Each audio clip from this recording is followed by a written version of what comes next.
Okay, fourth question. Which gospel miracle story is your favorite and why? My favorite gospel story is the wedding at Cana.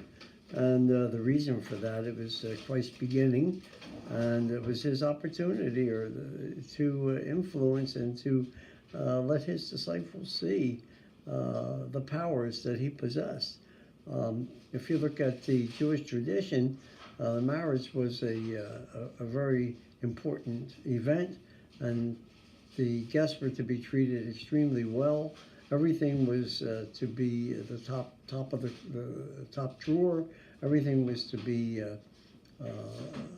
so that the marrying couple would not be humiliated.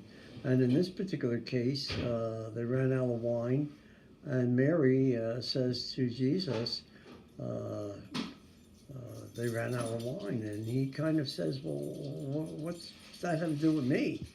And she says to the servants, "Do whatever he tells you to do."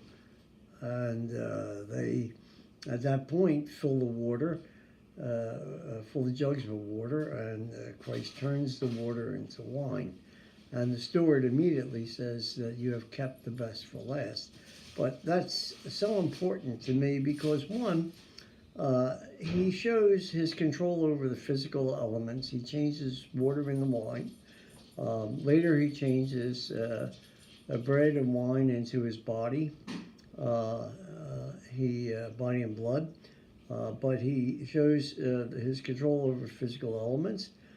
He benefits people in doing these miracles. And in this particular case, he saves the two young married people from humiliation, which probably would have carried them throughout their adult life. So he benefited the people that were there.